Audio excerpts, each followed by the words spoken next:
is making you lonely, you can always go downtown.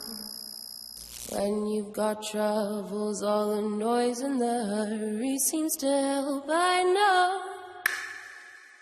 Downtown.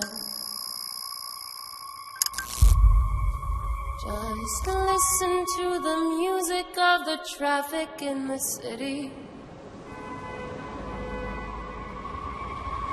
Linger on the sidewalks where the neon signs are pretty. How can you lose?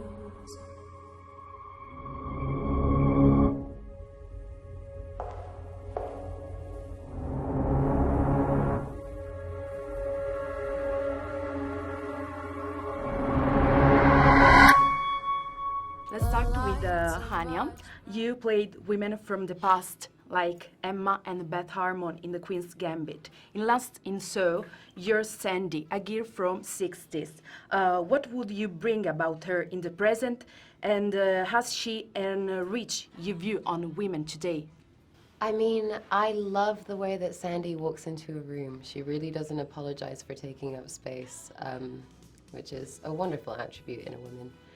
However, I would love to visit the 60s, but I'm not sure that I would have liked to have lived through them. I think this is probably the best that women have ever had it, and it's still not at the level that it should be. So yes, I am very pleased to be a woman in 2021 and not 1963. Now a question for Matt. The character you play at one moment takes Sandy to the moon and the next to hell.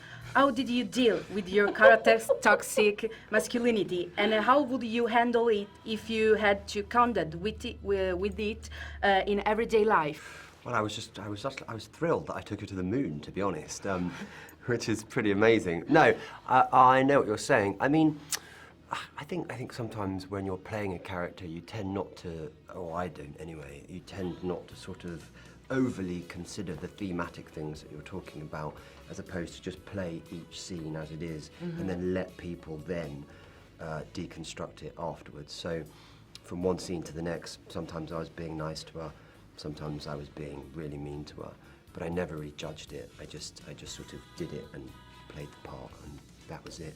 What is your relationship with nostalgia? I think we're both pretty nostalgic people. We've worked that out today. We are both quite nostalgic. We're yearning for something more and yearning for something more. And so, Both ways. Weirdly, you know, so much of being an actor is sort of tricking yourself to be really present. Yeah, completely. So, yeah, I think we are nostalgic, essentially. What is your go-to machine for traveling back in time? Music, books, dress, or other? Oh, I think it's a combo of music and clothes for me. Yeah. And books, though, you know, if you go and you can immerse yourself in a great novel. But yeah, I don't read enough, so music and clothes. In what era of the past would you like to live or dream as Eloise does? Again, to visit, not to live, I would do Tsarist Russia. It fascinates me. I was lucky enough to go to St. Petersburg at some point, like a couple of years ago. Amazing city, isn't it? It's amazing, but you have, city. I mean, The White Knight. How were people surprised there was a revolution? Yeah, It's like poverty, giant castle made of gold. Yeah, you know, it's it's pretty wild. And you? Well, I'm quite intrigued by the 20s. And, you know, sort of go and hang out with all those writers and drink whiskey and stuff. It'd be cool. Or go and see the Victorians, because they got a lot done. What does it represent to you, this movie? I think it's fear of looking back, really. You know, not to romanticize the past too much. Yeah. I think it's a fun, thrill-seeking, stylish trip. You know, and whatever this movie is, if it's a train, I want to get on it. Can this type of film serve as more of an eye-opener for women or men? I think the best films leave you with something to think about. And from everyone that I've spoken to that's seen this movie, they say that they think about it for a long time afterwards. Yes, so, and dream about it. It's one of those films that you sort of dream about. Like, Yeah, I can't reveal it actually. But So I would say it's thought-provoking. I don't think we're shoving anything down anybody's throat. no. But we are presenting various themes that merit discussion. Yeah, and are universal in a sort of microscopic setting.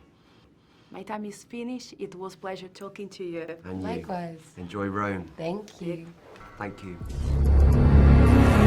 Everyone's waiting for you.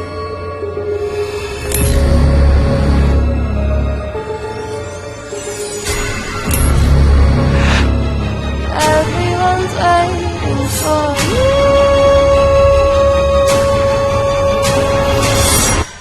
Tu credi negli spiriti?